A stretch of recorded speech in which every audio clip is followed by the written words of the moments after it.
গতকালকে একটি অনুষ্ঠানে বক্তব্য দিয়েছেন এবং বক্তব্যে আপনি যেটি বলেছেন যে সরকার প্রতারকের কাঠগড়ায় দাঁড়িয়েছেন। আর আজকে একটি অনুষ্ঠানে আপনি যেটি বলেছেন যে দেশ দেশ এখন বিরাট সংকটে, উদ্ধারের ক্ষমতা সরকারের নেই, তাহলে উদ্ধার করবেটাকে? দ্বিতীয় অবস্থায় যখন প্রথমেই বলি উদ্ধার করতে হবে রাজনৈতিক দলগুলোকে, অংশী যারা তাদের। সরকারের ক্ষমতা নেই, এই জন্য বললাম আমি, আমার কাছে মনে হয়েছে এই সংকটটা তাদের ভুল আচরণের জন্যই, অথবা বিশ্লেষণ যাই প্রয়োগ করি, আচরণ উচ্চারণের জন্য হয়েছে। বেশি বড় করে যে বিতর্ক সেটা হচ্ছে যে বিএনপির যে নোট অফ ডিসেন্ট ছিল সেইটা, বিএনপি যে এত কড়া একটা রিয়াকশন দিয়েছে, প্রধানত এই ডিসেন্টটা বাদ দেওয়া হয়েছে জুলাই সনদ থেকে, যেটা গণভোটের জন্য যাবে। আমি নিজে ব্যক্তিগতভাবে আপনাদের এখানে সম্ভবত বলেছি, এইরকম নোট অফ ডিসেন্ট নিয়ে একটা গণভোট হয় কেমনি, ইয়েস নো কেমনি হবে, এর এক একটা এক এক রকম আছে।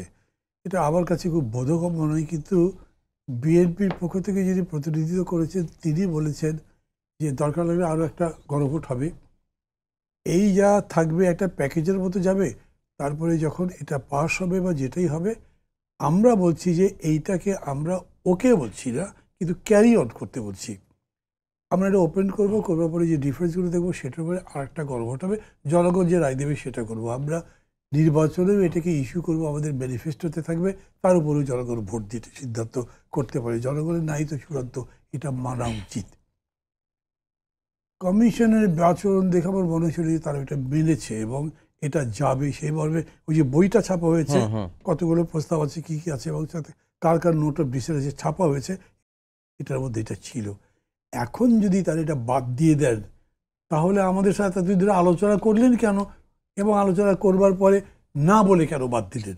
ক্রাইসিসটা ওই জায়গায় হয়েছে আমি মনে করি।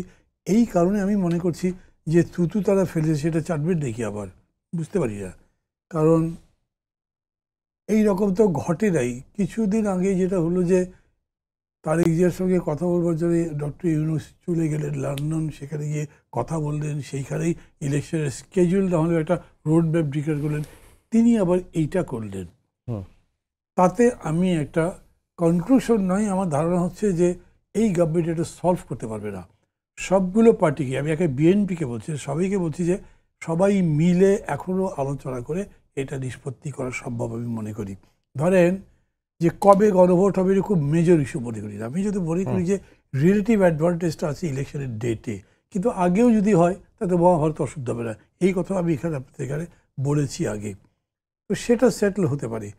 আর যেটা নিয়ে এখন এই বড় জিনিস হলো এইটার কীভাবে সলিউশন হয়, এটা গভর্নমেন্ট, বিএনপি, জামাত এবং দরকার হলে সবার সাথে আরেকবার কথা বলে সেটেল করা যেতে পারে মনে করি। এটা গভর্নমেন্ট একা পারবে না।